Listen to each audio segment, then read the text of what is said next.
When done properly, the internet, screens, and particularly social media can provide 5 essential elements of adolescent well-being: a sense of control over one's environment, individuation, self-expression, a connection to others, and acceptance.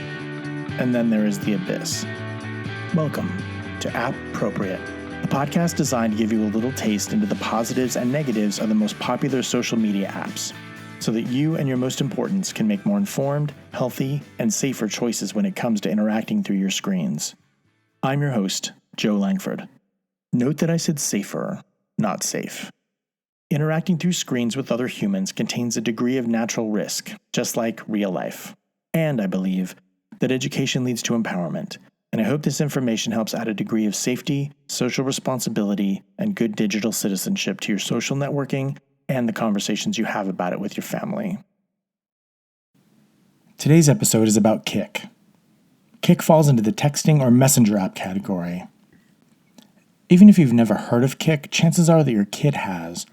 In fact, 40% of American teenagers have reportedly interacted with the app. KIK currently has 2 million monthly active earners and 600,000 monthly active spenders.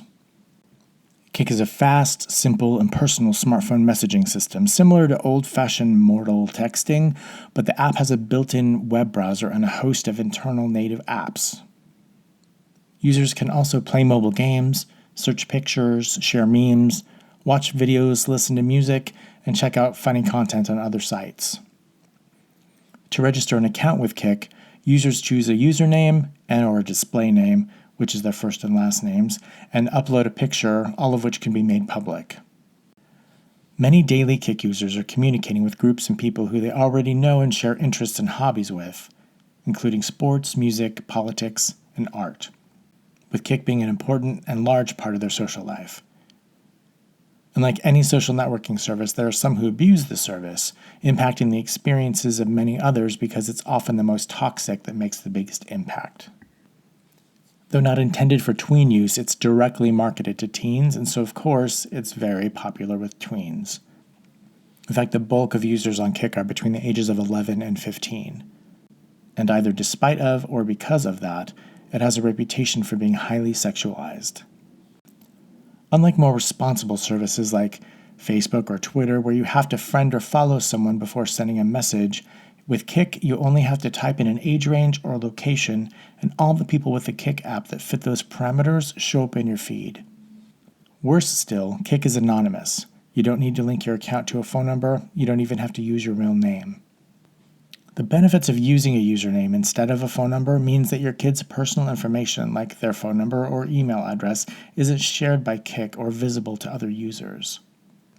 What's sacrificed in doing this is a potential degree of integrity.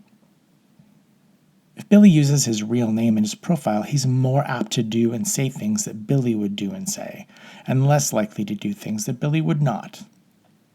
But if he's badass 2019 or something random like that, who knows what they're going to do or say? Additionally, KIK has no age verification, no parental controls, and a ton of privacy concerns, making this a favorite of sexual predators.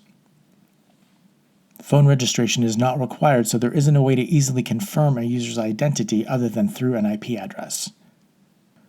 Education.com lists KIK as one of the worst apps for your kids because of the ability of strangers to start conversations with users, and KIK has been reportedly involved in numerous predatory crimes. The primary method predators use to target younger users is through KIK's groups. KIK users are able to create and participate in groups, chat rooms organized around shared interests and hobbies.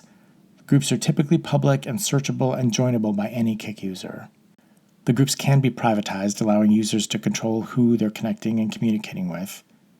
Communications and posts within group are public to all members in the group, whether they're public or private. And if you've heard me on this topic before, you know that I believe that teens should exercise a good deal of caution when participating in chats with people that they don't know. Unfortunately, KIK makes that the default through its new chats feature, which focuses on people users haven't previously interacted with. The new chat section blurs images and videos from these accounts unless you opt into the chat, and then it unblurs the content. It's really important for teens to understand how really important it is to be careful about who they interact with. I recommend, as usual, that kids under the age of 16 only friend or follow people they actually know in real life, not share personal information with people on the internet, and shut down any conversation that makes them uncomfortable. KIK is on my ugly list, and it has taken steps to address the problems and create a safer environment.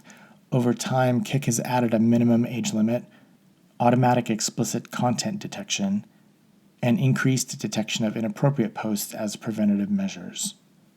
KIK now also has methods that teens can use to protect themselves from unwanted contact, and while they've been a long time coming and are not perfect, they can provide an increased level of safety.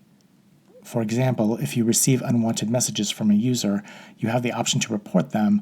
Once you report the user, you'll have the option to choose to remove their chat, which automatically blocks that user from your KIK account.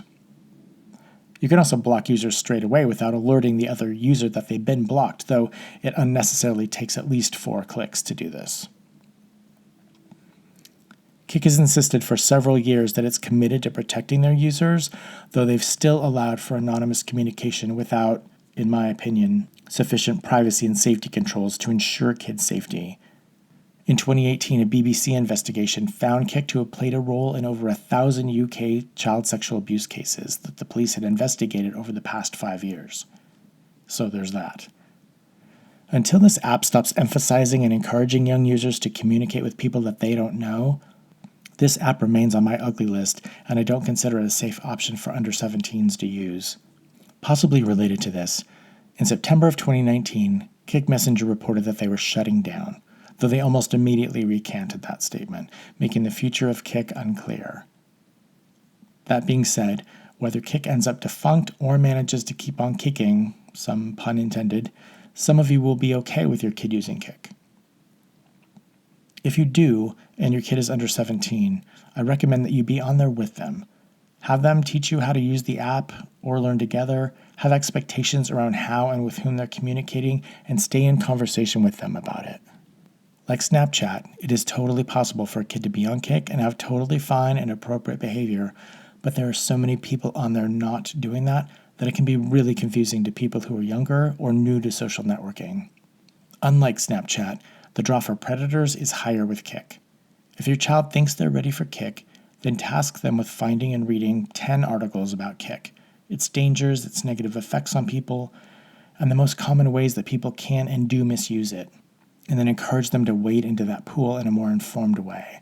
And if your kid has issues around self-control, has attention issues, trouble thinking ahead, or a history of bullying others, is allergic to following rules in general, or leans a little mean girl, then KIK is probably not a safe or smart choice for them.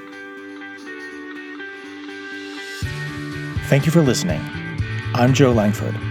I'm a therapist, a sex and tech educator, and a dad, and I specialize in helping families navigate that intersection of adolescence, sexuality, technology, and behavior. More information about me and my work to promote healthy, positive, and safer sexual and social behavior, both online and off, can be found at my website, beheroes.net. The advice presented in this podcast is a form of education and is intended to provide general information about common though broad topics that impact underage people. Specific circumstances and facts may make said advice unsuitable and/or other actions necessary for individuals. This podcast is meant to be an adjunct, not a replacement, for IRL experience, professional advice, and good old-fashioned common sense.